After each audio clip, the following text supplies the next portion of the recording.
Ma famille ne voulait pas de mon uniforme au mariage de mon frère. Les soldats sont une honte. Je suis entré en tenue d'apparat, général 2 étoiles. 120 invités se sont tus. 20 marines se sont levées, mon général. Leurs visages ont blêmi. 20 marines se levèrent d'un seul coup. Les chaises raclèrent le parquet en bois de la salle de réception. Les conversations cessèrent en plein milieu d'une phrase. Le quatuor à cordes hésita, puis se tut. Puis une voix retentit dans toute la pièce. Général en poste. 20 mains se portèrent au garde-à-vous. Et soudain, chacun des 120 invités au mariage de mon frère me fixait droit dans les yeux. Le visage de ma mère devint livide. Mon frère Daniel avait l'air d'avoir reçu un coup qui lui avait coupé le souffle. Et mon père, eh bien, mon père laissa tomber son verre de vin. Du vin rouge éclaboussa la nappe blanche comme du sang versé. Tout cela se produisit en moins de 10 secondes. 10 secondes qui changèrent à jamais la façon dont ma famille me voyait. Mais la vérité est que ce moment a commencé par un appel téléphonique 3 semaines plus tôt. Partie 1, l'appel téléphonique. 3 semaines avant le mariage de Daniel, j'étais assise sur le porche de ma petite maison à Saint-Augustin, en Caroline du Sud, à environ 25 km du camp Montcalm. C'était la fin septembre, ce genre de soirée de Caroline où l'air conserve encore la chaleur de l'été, mais où la brise annonce l'arrivée de l'automne. J'avais un verre de thé glacé sur la table à côté de moi et un bloc-notes jaune rempli de paperasses de retraite. Après 32 ans dans le corps des marines des États-Unis, je me préparais à prendre congé. J'avais mené des marines à travers des tempêtes du désert et dans des endroits que la plupart des Français ne voudraient jamais voir. Mais la paperasse ? La paperasse était peut-être la mission la plus difficile de toutes. C'est alors que mon téléphone sonna. J'ai regardé et j'ai vu l'afficheur, maman. Maintenant, quand on a mon âge et que sa mère approche de 80 ans, on répond au téléphone à chaque fois. C'est comme ça. Allô, maman, ai-je dit. Sa voix était un peu tremblante, comme toujours quand elle essayait de paraître joyeuse. Marguerite, ma chérie, comment vas-tu? Elle m'appelle toujours Marguerite. Les marines m'appellent Général Carter. Mais pour ma mère, je serai toujours Marguerite. Je vais bien, lui dis-je, juste noyé dans la paperasse de la retraite. Eh bien, tu as toujours aimé la paperasse, dit-elle. Cela me fit rire. Non, maman, j'aimais accomplir les choses. Elle gloussa doucement. Pendant quelques minutes, nous avons parlé des choses habituelles, son arthrite, le chien du voisin qui continuait de déterrer son jardin, la vente de gâteaux de l'église qui approchait en octobre. La vie normale. Le genre de vie qui me manquait plus souvent que je ne veux l'admettre. Puis sa voix changea. Elle devint calme. Marguerite, dit-elle lentement, je voulais te parler du mariage de Daniel. Mon petit frère Daniel. Le garçon d'or de la famille. Celui qui est resté dans l'Ohio. Celui qui dirigeait le magasin de bricolage de papa. Celui qui n'a jamais quitté la maison. Bien sûr, dis-je, j'ai déjà réservé mon vol. Oh, c'est bien, répondit-elle. Nous sommes tous si heureux que tu viennes. Il y eut une pause. Une longue pause. 32 ans dans les marines vous apprennent à reconnaître l'hésitation. Quelque chose arrivait. Je me penchai en arrière sur ma chaise. Qu'y a-t-il, maman? Eh bien, commença-t-elle. Encore une pause. Puis elle le dit. Ma chérie, Daniel se demandait si peut-être tu ne pourrais pas porter ton uniforme. Une seconde, j'ai cru avoir mal entendu. Mon uniforme? Oui. Le porche devint silencieux, à l'exception du chant des cigales. Pourquoi? Demandai-je. Eh bien, dit-elle encore, étirant le mot. J'ai attendu.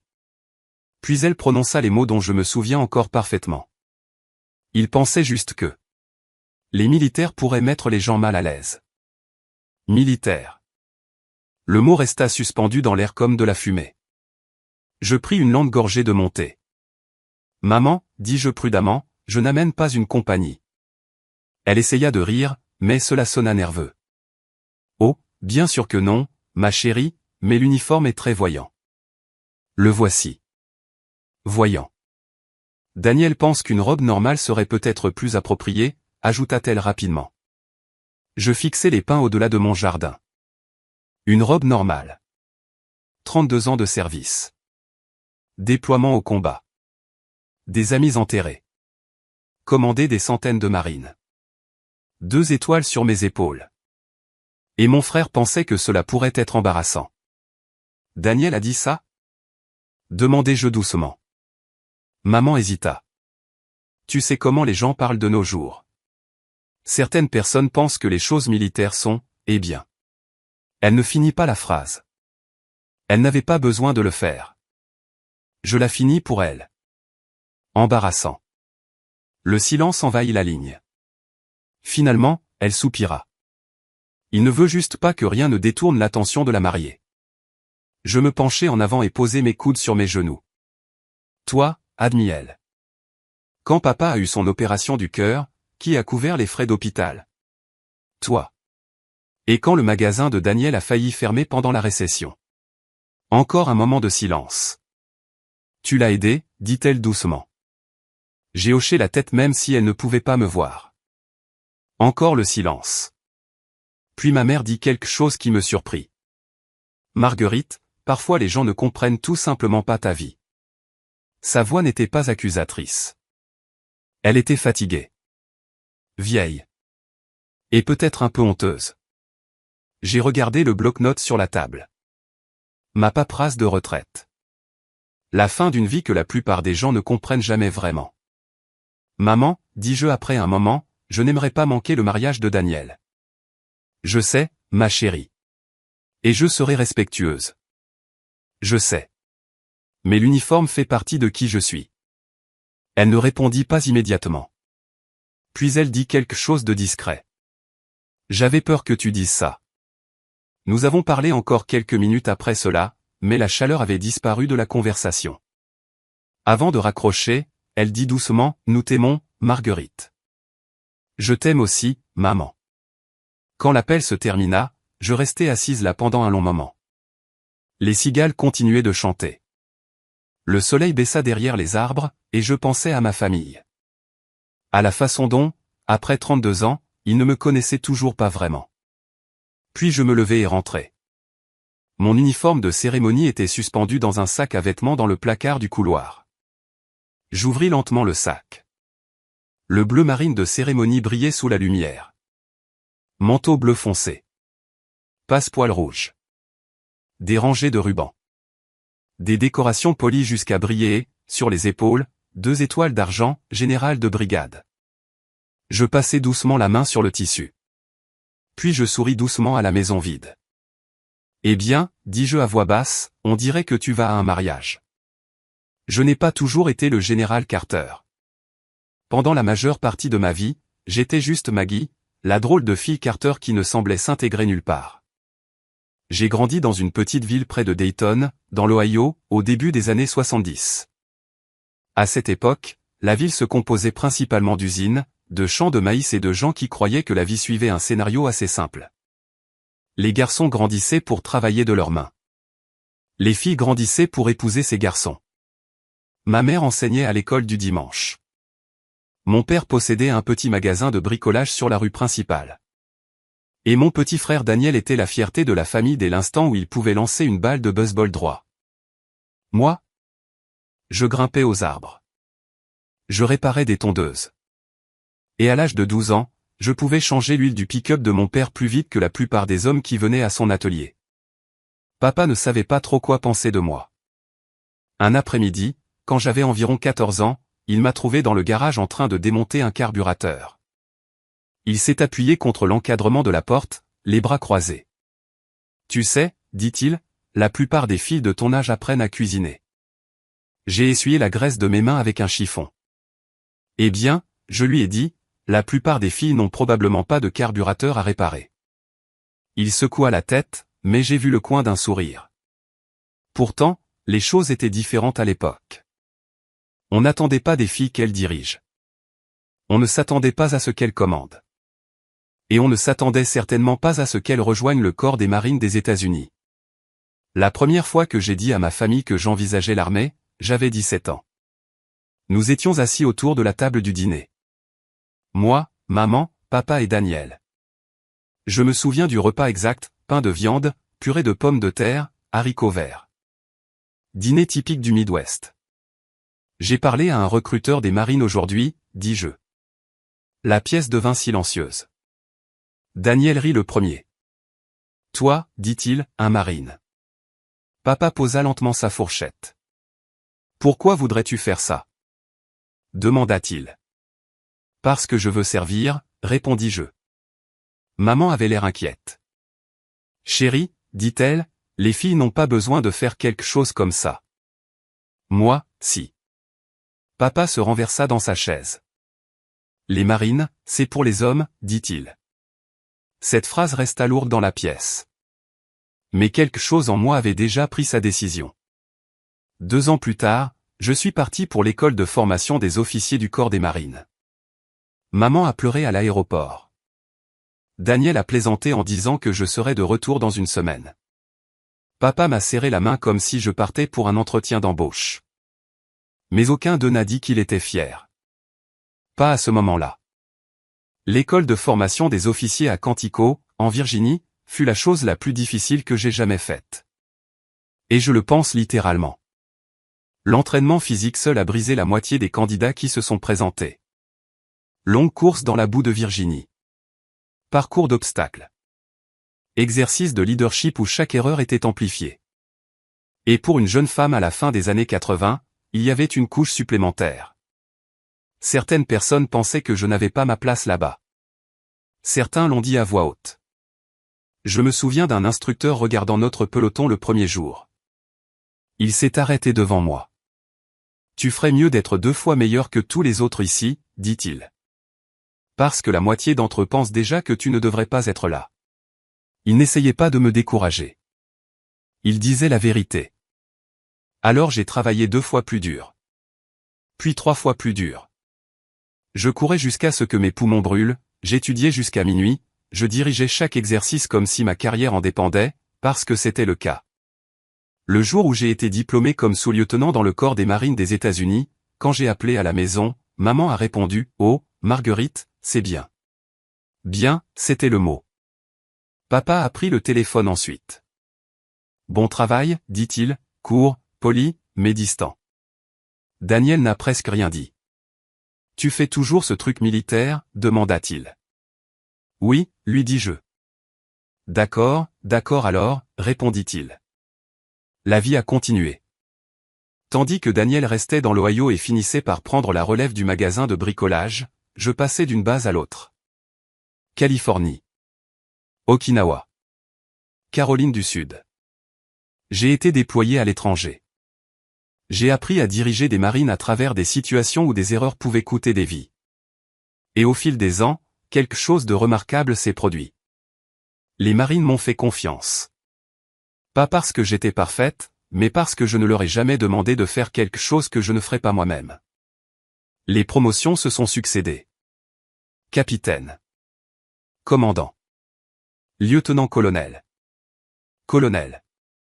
Chaque fois que j'appelais la maison avec la nouvelle, la réaction était toujours la même, c'est bien, Marguerite. La vérité est que ma famille n'a jamais vraiment compris le monde dans lequel je vivais. Pour eux, les marines étaient quelque chose que l'on voyait à la télévision le 4 juillet. Pour moi, ils étaient la famille. Le genre de famille que l'on gagne par la sueur, la confiance et parfois la perte. Des années plus tard, lorsque j'ai épinglé ma première étoile, quelque chose s'est produit qui me marque encore. J'ai invité mes parents à la cérémonie. Maman a dit qu'elle était occupée par des obligations d'église. Papa a dit que le magasin ne pouvait pas fermer. Daniel a dit que cela semblait trop formel. Donc, les seules personnes qui se tenaient à mes côtés lorsque le général a épinglé 7 étoiles sur mon épaule étaient des marines. De bons hommes et de bonnes femmes qui avaient servi à mes côtés pendant des années. Après, l'un de mes sergents est venu et a dit quelque chose de simple, « Madame, votre famille serait fière si elle comprenait ce que vous avez fait. » J'ai hoché la tête, mais au fond, je savais quelque chose qu'il ignorait, certaines personnes ne comprennent jamais les choses en dehors de leur monde, et ce n'est peut-être pas grave. J'ai construit une vie quand même. Déploiement après déploiement. Commandement après commandement. Finalement, 30 ans ont passé. Et un jour, je me suis tenu dans une pièce pleine d'officiers, tandis que le commandant lui-même épinglait 2 étoiles sur mes épaules. Général de brigade. La première femme de ma petite ville de l'Ohio à atteindre ce rang. Ce soir-là, j'ai appelé ma mère. Elle m'a félicité poliment. Puis elle m'a demandé si je mangeais assez de légumes. Et c'était tout. Pas de parade. Pas de célébration. Juste un autre moment tranquille entre deux mondes. Avec le recul, je réalise quelque chose d'important. Ma famille n'a jamais voulu rejeter ma vie. Ils ne pouvaient tout simplement pas l'imaginer. Pour eux, je serais toujours la fille dans le garage, avec de la graisse sur les mains, la fille qui ne s'intégrait pas vraiment. Et c'est peut-être pour cela que l'appel téléphonique concernant le mariage de Daniel m'a fait plus mal que prévu, parce qu'après 32 ans, ils ne me voyaient toujours pas. Mais les marines, oui. Et comme j'allais bientôt l'apprendre, 120 invités du mariage en Virginie le feraient aussi. Le matin du mariage de Daniel commença tranquillement. Trop tranquillement, si je veux être honnête. Je me suis réveillé dans une petite chambre d'hôtel à Charlottesville, en Virginie, juste au moment où le soleil commençait à filtrer à travers les rideaux. Pendant un instant, je suis resté allongé, fixant le plafond, écoutant le bruit lointain de la circulation sur la route extérieure. C'était le genre de matin qui aurait dû être joyeux. Mon jeune frère se mariait. Les familles se réunissaient. Des photos seraient prises. Des coupes de champagne levées. Mais la vérité était que mon estomac portait un petit nœud de tension qui n'était pas là lorsque je me suis endormi la nuit précédente. J'ai fait rouler mes jambes hors du lit et je me suis dirigé vers la fenêtre. Le ciel était d'un bleu clair au-dessus des collines ondulantes et des vignobles à l'extérieur de la ville. La région viticole de Virginie était devenue un endroit populaire pour les mariages au cours de la dernière décennie. La fiancée de Daniel, Emily, venait d'une famille qui appréciait ce genre d'élégance. Le lieu était un domaine viticole juste à l'extérieur de la ville. Tente blanche. Terrasse en pierre.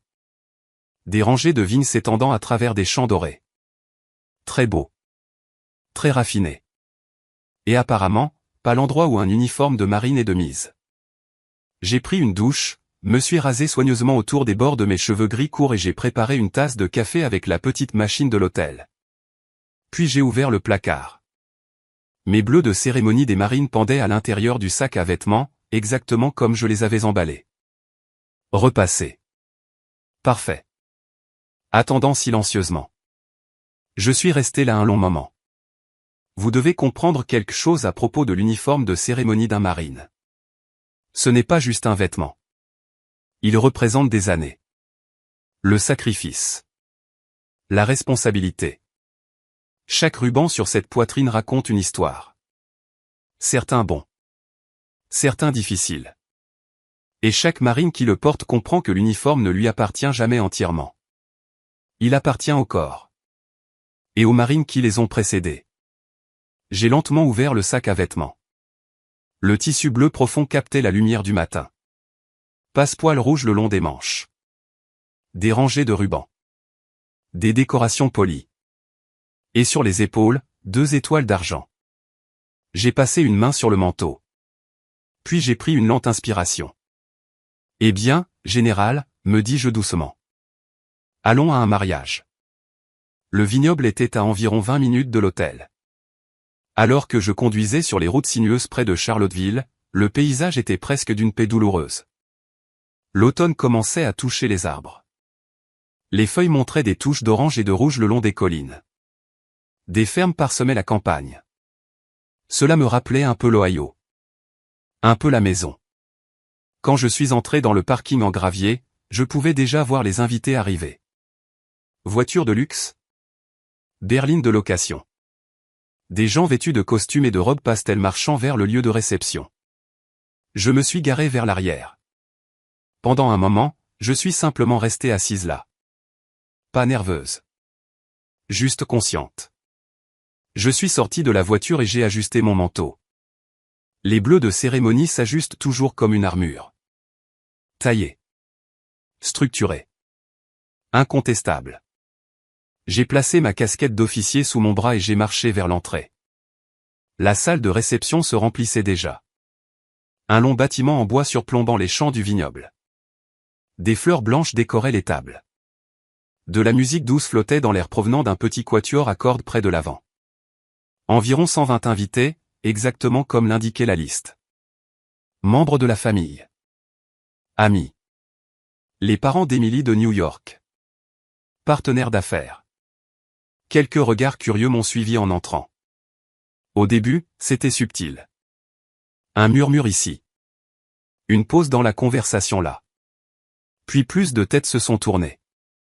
Les uniformes militaires ont tendance à faire cela, surtout un uniforme bleu de cérémonie des marines, et surtout un avec 2 étoiles. Au moment où j'ai atteint le centre de la pièce, presque tout le monde l'avait remarqué. Les conversations se sont estompées. Les murmures se sont intensifiés. J'ai entendu quelqu'un dire à voix basse, « Est-elle générale ?» Une autre voix a répondu, « Elle doit être militaire. » De l'autre côté de la pièce, j'ai vu ma mère. Elle se tenait près d'une des tables en parlant avec les parents d'Emily. Quand elle m'a remarqué, son visage s'est figé. Pas de la colère.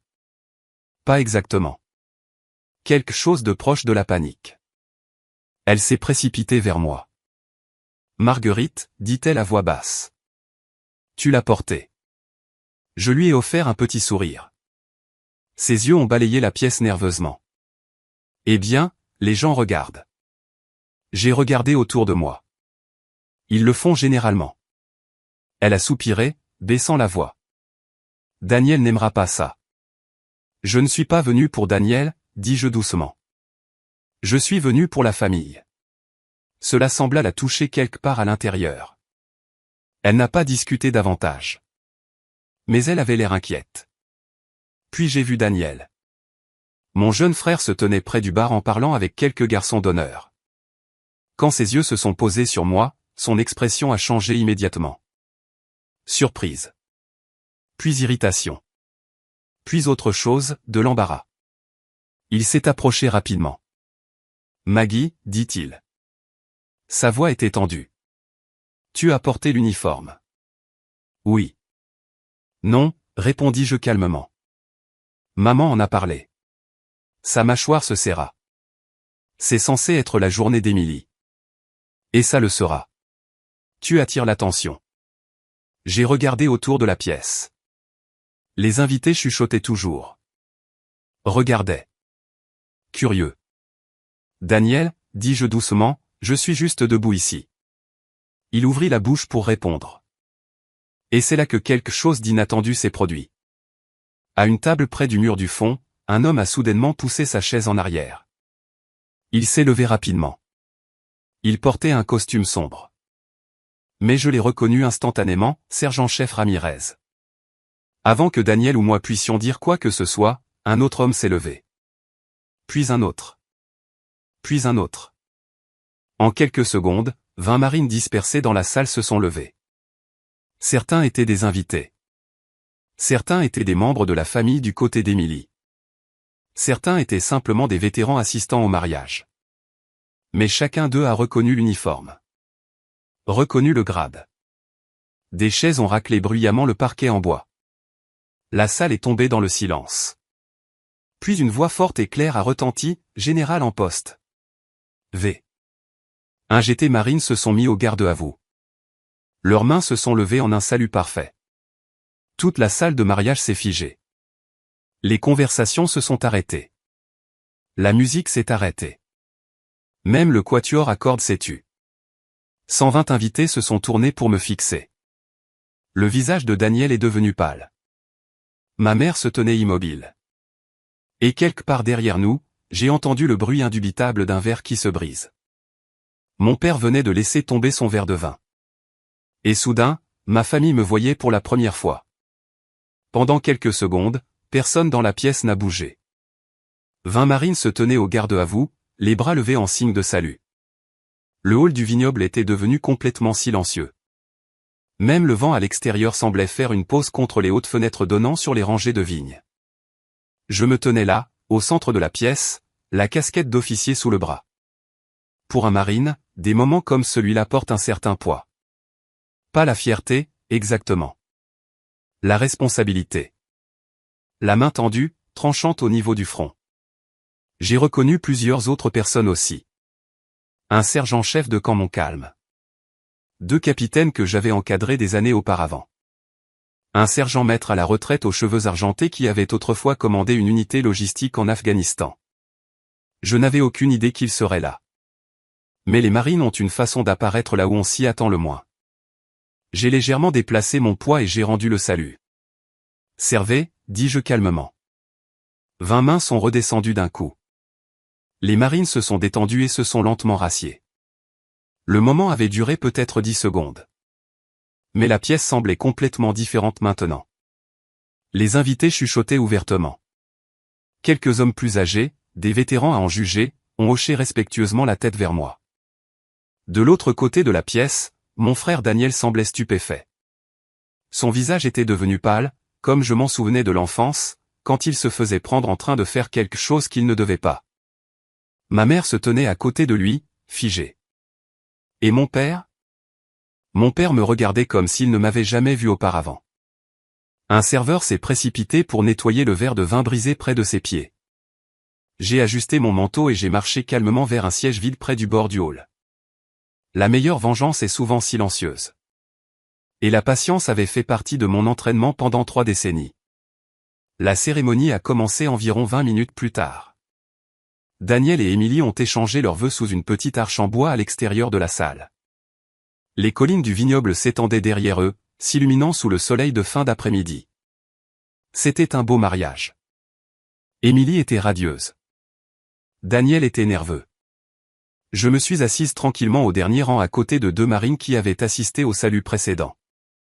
L'un d'eux s'est légèrement penché vers moi et a chuchoté « Madame, je ne m'attendais pas à vous voir ici. » J'ai souri faiblement. « Moi non plus, capitaine. » Il a ri doucement. « Je suppose que les marines sont partout. » C'était vrai. Peu importe où vous allez en Amérique, il y a de fortes chances qu'il y ait un vétéran non loin. Parfois, ils se reconnaissent sans même parler. Une posture. Une coupe de cheveux. Une façon de se tenir. La cérémonie s'est terminée par des applaudissements. Les invités sont rentrés pour la réception. La musique a repris. Le vin a été versé. La conversation a repris lentement. Mais le ton avait changé. Les gens continuaient de jeter des coups d'œil dans ma direction. Pas les regards curieux du début. Quelque chose de différent. Respect. Curiosité. Peut-être même un peu d'admiration. Un homme aux cheveux gris s'est approché de ma table en premier. Il portait un costume simple et marchait avec la raideur prudente de quelqu'un qui vivait avec d'anciennes blessures depuis longtemps. « Excusez-moi, madame, dit-il poliment. »« Oui, monsieur. » Il a fait un signe de tête vers mon uniforme. « Vietnam, dit-il doucement. Première division de cavalerie. » Je me suis levé immédiatement et j'ai serré sa main. « Merci pour votre service. » Il a souri. « On dirait que vous vous en êtes bien sorti vous-même. » Nous avons parlé quelques minutes. Puis un autre invité s'est approché. Et un autre. Certains étaient des vétérans. D'autres étaient simplement curieux. Une femme âgée m'a dit que son petit-fils venait de rejoindre les marines. Un homme plus jeune a demandé ce que c'était de commander des troupes à l'étranger. Les conversations se sont succédées. Rien de dramatique. Juste des Américains qui parlent. Mais à travers la pièce, j'ai remarqué quelque chose d'intéressant. Mon frère regardait. Chaque fois que quelqu'un s'approchait de ma table, ses yeux les suivaient. Au début, il avait l'air irrité. Puis confus. Puis pensif. Ma mère était assise à côté de lui, lui chuchotant quelque chose de temps en temps. Mon père est resté silencieux. De temps en temps, il me regardait. Puis il détournait à nouveau le regard. Comme s'il essayait de reconstituer une histoire qu'il n'avait jamais entendue. Plus tard dans la soirée, le groupe a commencé à jouer. Des couples ont envahi la piste de danse. Les rires remplissaient à nouveau la salle. La tension s'était adoucie. Je suis sorti sur la terrasse pour prendre l'air frais. L'air du soir était frais. Des rangées de vignes s'étendaient dans la lumière déclinante du soleil. Et pendant un instant, je me suis simplement tenu là, profitant du calme. Puis j'ai entendu des pas derrière moi. Je me suis retourné. Mon père se tenait dans l'embrasure de la porte. Pendant un long moment, aucun de nous n'a parlé. Finalement, il s'est approché de moi. Je ne savais pas, dit-il. Sa voix semblait plus âgée que je ne m'en souvenais. Savoir quoi, demandai-je. Que vous étiez général. J'ai haussé légèrement les sourcils. J'envoyais des lettres. Il se frotta maladroitement l'arrière du cou. Je suppose que je n'ai pas fait attention. Nous sommes restés là à regarder le vignoble. J'ai toujours pensé que l'armée prenait ma fille, dit-il après un moment. Je n'ai pas répondu immédiatement. Il a regardé les décorations sur ma poitrine. Les rubans. Les étoiles. Puis il a hoché lentement la tête. Je vois ça maintenant. À l'intérieur de la salle, les rires flottaient par les portes ouvertes. La musique jouait. La vie continuait. Mais quelque chose entre mon père et moi avait changé. Et la nuit était loin d'être terminée. La musique à l'intérieur de la salle flottait sur la terrasse, douce et régulière. Un air de jazz lent. Le genre de musique dont les gens de notre âge se souviennent d'une autre époque, avant les smartphones, avant que tout ne semble si précipité. Mon père se tenait à côté de moi, les mains posées sur la balustrade en bois surplombant le vignoble. Pendant un moment, aucun de nous n'a dit quoi que ce soit. Cela avait toujours été notre façon. Quand j'étais enfant, mon père n'était pas un homme qui parlait beaucoup. Il travaillait de longues heures au magasin de bricolage, rentrait fatigué, mangeait et regardait les informations du soir. Il montrait son amour par des choses constantes, réparer un vélo cassé, aider aux devoirs, s'assurer que la maison restait chaude en hiver. Mais les mots n'ont jamais été son fort. Finalement, il s'éclaircit la gorge. Alors, depuis combien de temps êtes-vous général? Je souris faiblement. Environ 4 ans. Il laissa échapper un sifflement bas. 4 ans. La façon dont il le dit m'a révélé quelque chose d'important. Ce n'était pas seulement une nouvelle information pour lui. C'était quelque chose qu'il avait complètement manqué. Je suppose que vous avez été occupé, ajouta-t-il doucement. On pourrait dire ça. Elle hocha la tête. À l'intérieur de la salle, le groupe passa à un air plus vif, et le son des rires monta avec lui. Mon père fixa le vignoble qui s'assombrissait. Tu sais, dit-il lentement, quand tu as rejoint les marines, je n'ai pas compris. Je me suis appuyé contre la balustrade à côté de lui. La plupart des gens ne comprenaient pas à l'époque. Il secoua la tête. Ce n'était pas que je ne pensais pas que tu en étais capable. Il marqua une pause. Je pensais juste que c'était dangereux. C'est juste. Et j'ai pensé que tu ferais ça pendant quelques années, puis que tu reviendrais à la maison. J'ai souri un peu. Ce n'était pas le plan. Non, admit-il. Je vois ça maintenant. Nous sommes restés là 1 minute de plus. Puis il dit quelque chose qui me surprit. Je suis fier de toi. 3 mots simples. Mais il portait le poids de 32 ans. Je n'ai pas répondu immédiatement. Au lieu de cela, j'ai simplement hoché la tête. Pour les gens de notre génération, c'est parfois suffisant. Finalement, nous sommes retournés à l'intérieur. La réception était arrivée à ce stade confortable où les gens étaient détendus et s'amusaient. Les assiettes du dîner avaient été débarrassées. Les verres de vin étaient remplis. Les invités riaient librement. Et quelque chose d'intéressant s'était produit pendant que j'étais dehors. L'atmosphère autour de moi avait complètement changé. Plus tôt dans la soirée, les gens avaient murmuré à propos de l'uniforme. Maintenant, ils approchaient ouvertement. Un couple d'âge moyen m'a arrêté près de la table du buffet. Mon fils est stationné à Camp-Pendleton, dit l'homme fièrement. Un autre invité s'est présenté comme pilote de l'Air Force à la retraite. Une femme âgée m'a serré la main et m'a dit que son mari avait servi en Corée. Il aurait adoré vous rencontrer. Chaque conversation était polie. Respectueuse. La vie américaine a son meilleur. Maria, il aurait adoré vous rencontrer. Chaque conversation était polie, respectueuse. La vie américaine a son meilleur. À travers la pièce, j'ai vu Daniel regarder à nouveau. Mais son expression avait changé.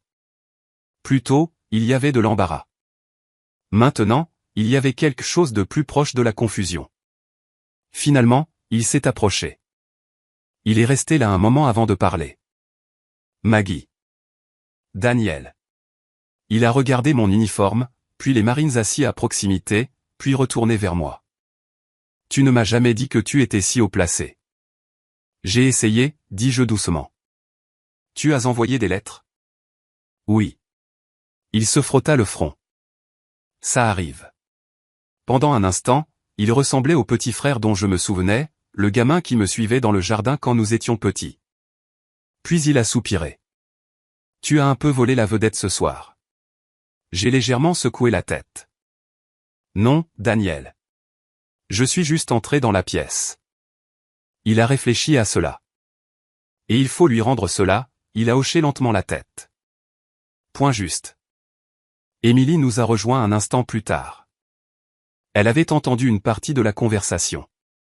Marguerite, dit-elle chaleureusement, je veux juste dire, votre uniforme est magnifique. Merci. Mon grand-père a servi pendant la Seconde Guerre mondiale, a-t-elle continué.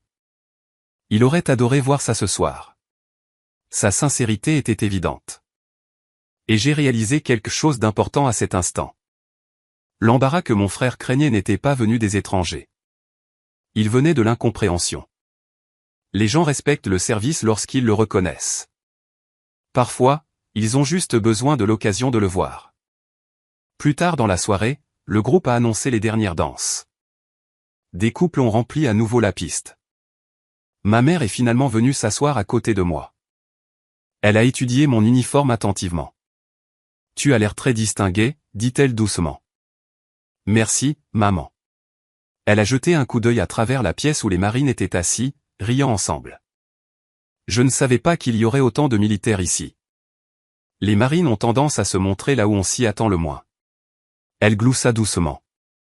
Puis elle dit quelque chose qui en révélait beaucoup. Je suppose que nous n'avons jamais posé assez de questions sur ta vie.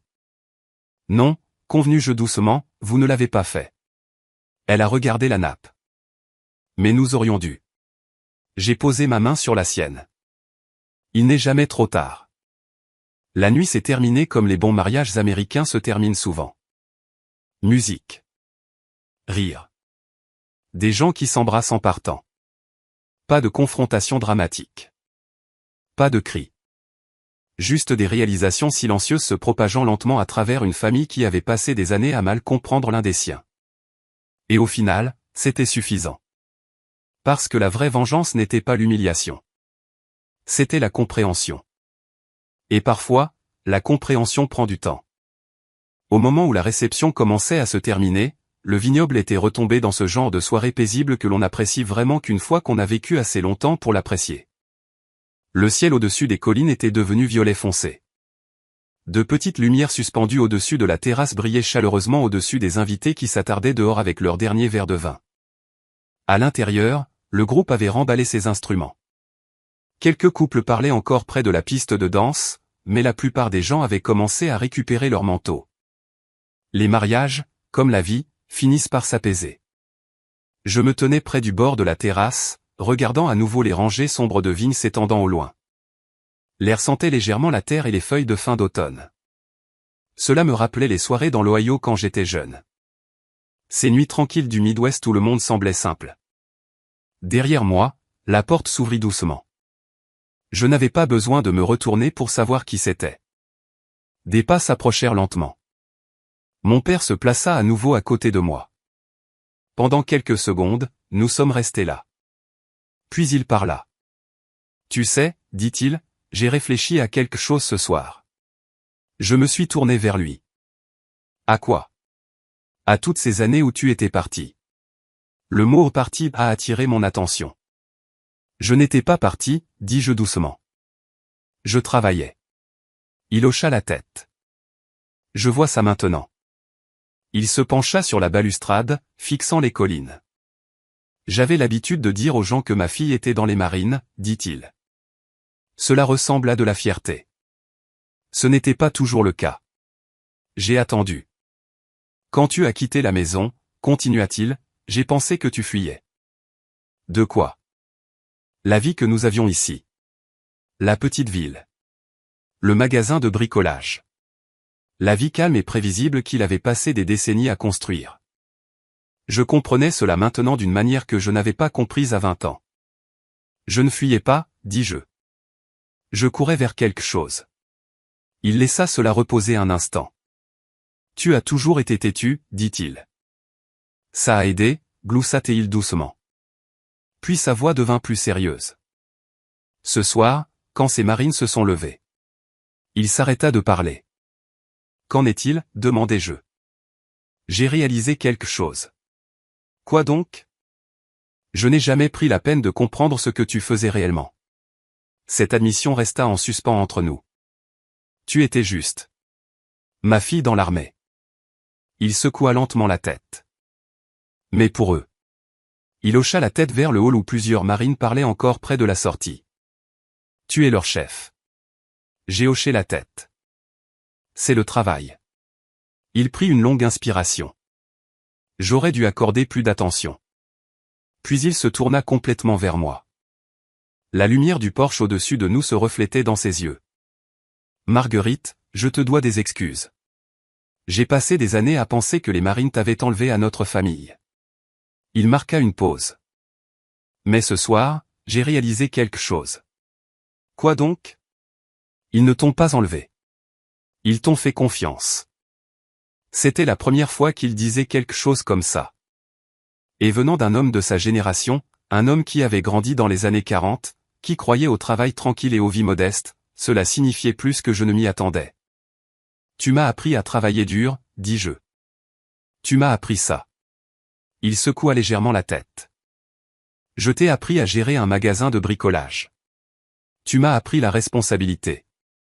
Cela sembla le toucher quelque part à l'intérieur. Puis il dit autre chose. Ta mère était inquiète ce soir. Je l'ai remarqué. Elle pensait que les gens allaient regarder. Ils l'ont fait, mais pas de la manière dont elle s'y attendait. Non, convenu-je. Nous avons tous les deux souri à cela. La vérité est que la soirée avait changé plus que quelques perceptions.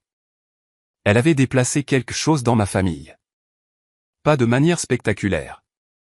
Pas comme dans les films. La vraie vie fonctionne rarement ainsi. Mais quelque chose de petit avait commencé à grandir. Respect.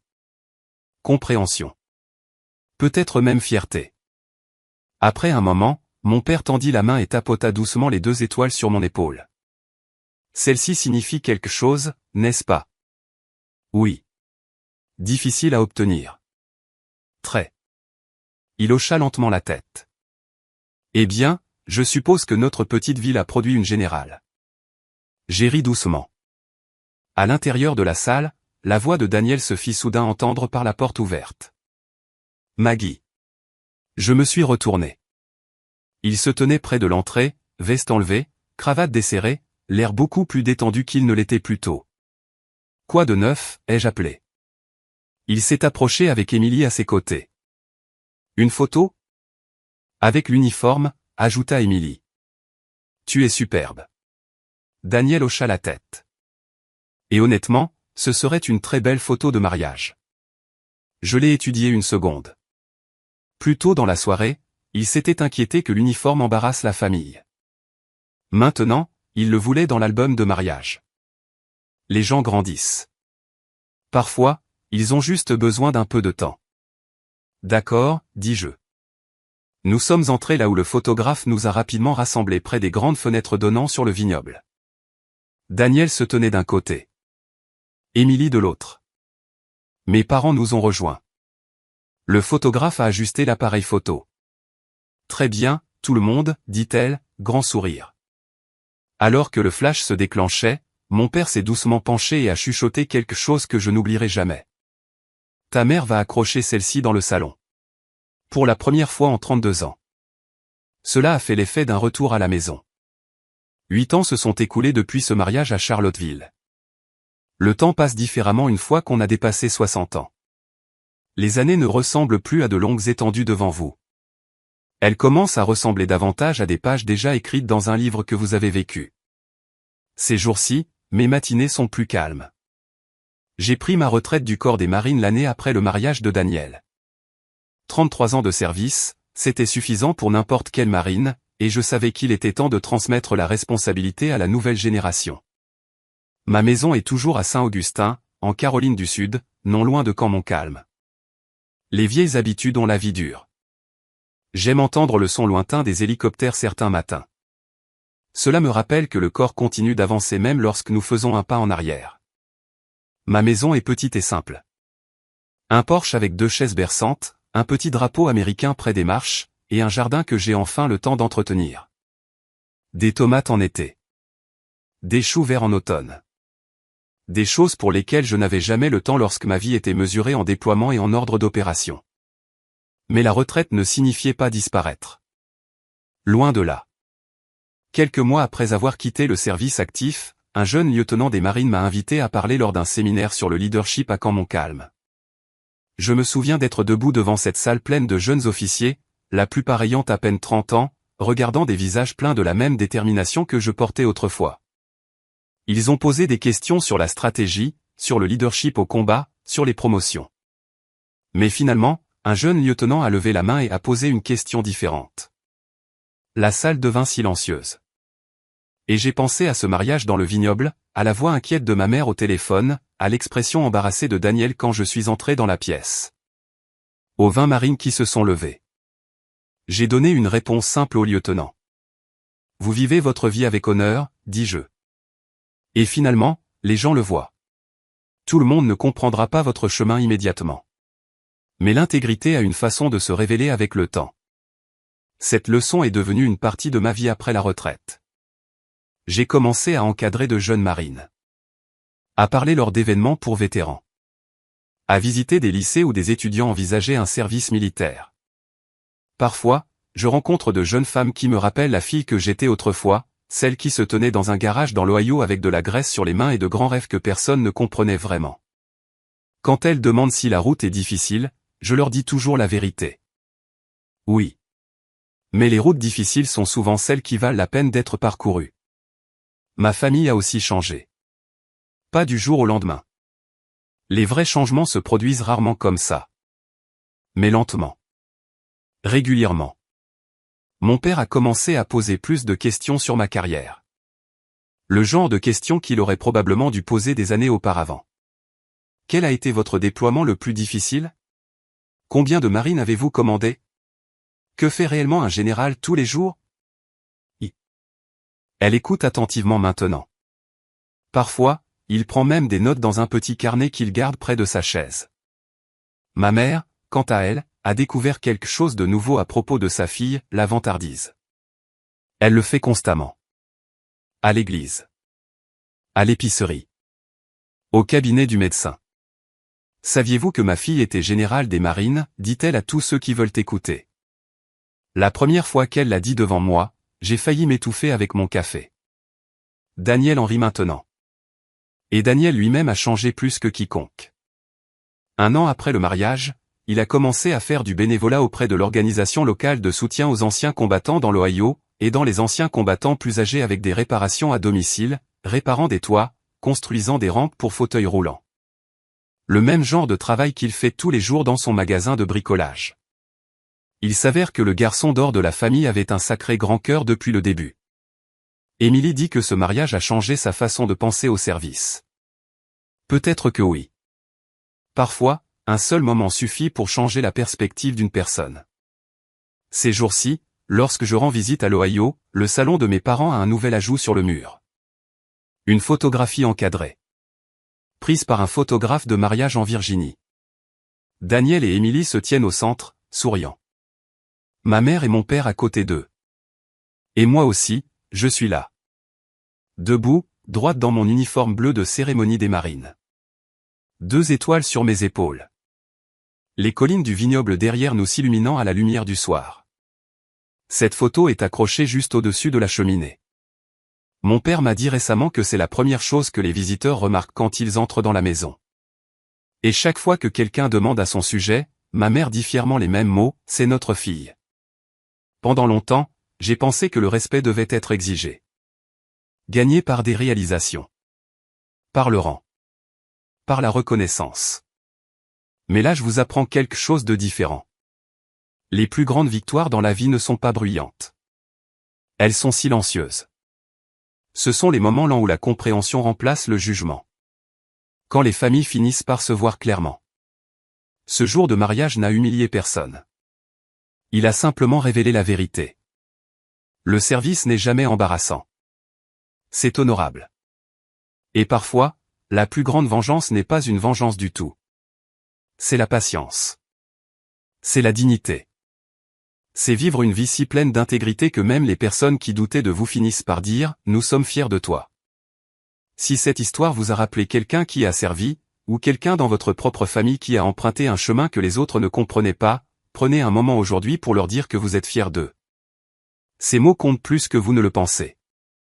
Et si des histoires comme celle-ci comptent pour vous, des histoires sur le service, la famille et le long chemin vers la compréhension, j'espère que vous resterez un moment, que vous partagerez l'histoire avec quelqu'un qui pourrait l'apprécier, et que vous vous joindrez à moi pour la prochaine. Parce que chaque vie contient une histoire qui mérite d'être racontée. Et parfois, les victoires les plus silencieuses sont celles qui durent le plus longtemps. Because when your player model hits the ceiling like that, it gets pushed through. It's not supposed to do that. They know it. Love that. Too You much just lucky have- play. That That man knew For- what they were doing. Okay. Like, once the ice wall breaks, can you come down from there, or are you stuck? Yeah. Okay. No, you can be effectively stuck. Wait, what? Yeah, you're not allowed to do it. If it happens in games like actual tournament-based games, it's Is it kind of- bannable? It's kind of annoying. Well, it's not a bannable thing. Like, Oh. if you do it and someone walks into it and it happens to happen, you pretty much have to like kind of sort of restart the match at that point, right? Like, I don't know Damn. what the circumstances are when it happens in tournaments to the T, but I would assume that the player would be killed off. Like, they would have to be force killed. That sounds like something that can be abused easily.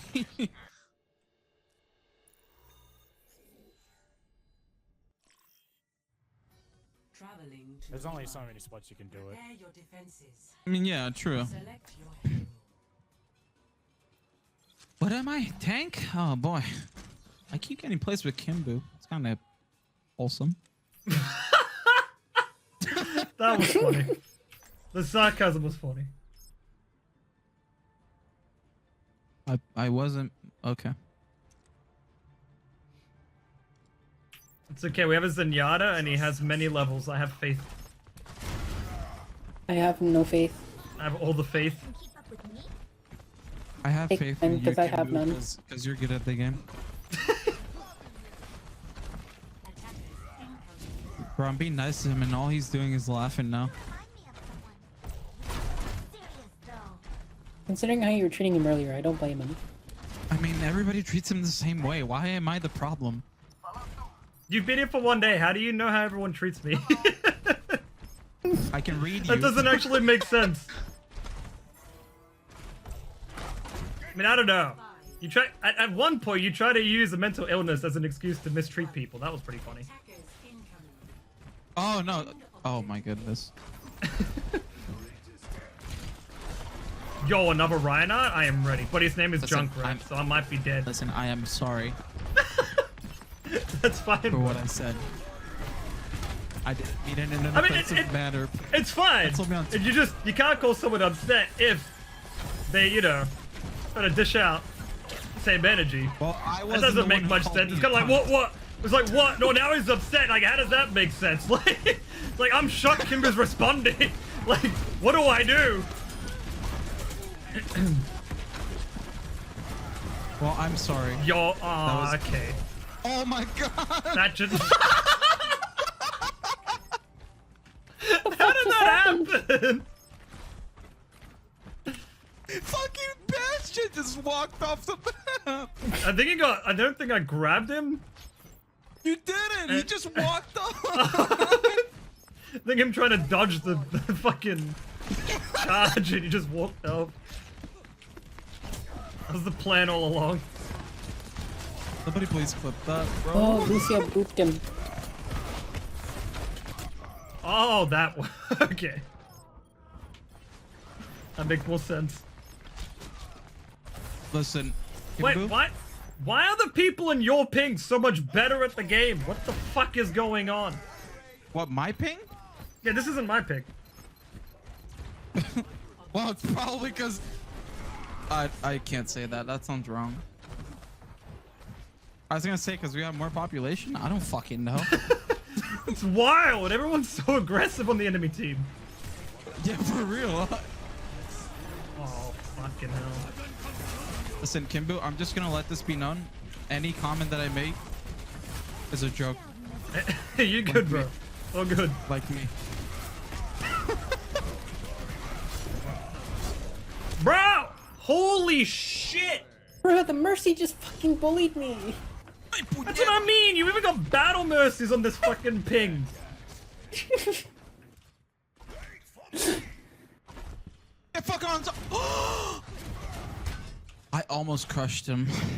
You got an Aussie ping and it's like everyone plays while high.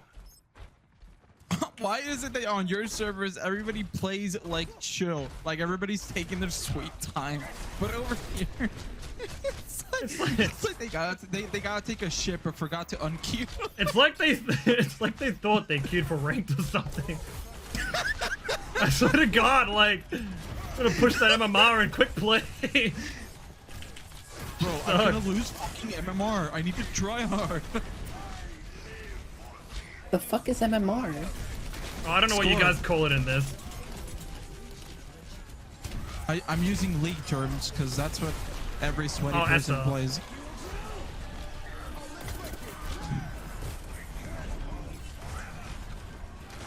I know. No chupapi muñaño. There you go.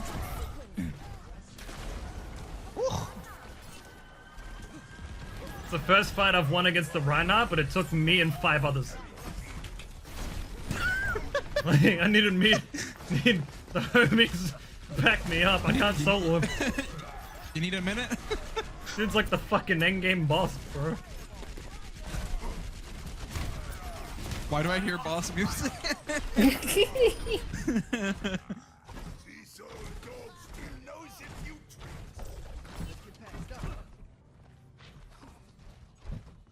See, I told you Hans is the answer. Look, you're on fire. Am I? I am. You are. I'm the one who's being your garbage tank, dude. What? What just happened? Drift? Hold on. Never seen a Ryan drift? Bro, that drift was like initial D. No, I've never seen a Reinhardt do that. Holy shit, I've never seen that in my entire... I feel like I lagged at some point because that was insane. I need to watch that back. Yeah, I'm sorry, that drift was unreal. That does not happen with Reinhardt. I have a monkey. Bro! Look, they're like 200 IQ. I tried to charge someone. I just got put into a fuckfest. Holy shit. Mercy res? Nice job. He took my mech and just ran with it. Bro, I can't do anything against this stupid Bridget. Forgot her name for a second. Brigitte. Brigitte. La Brigitte. La Brigitte está Shit. estúpida. I just call her Barry.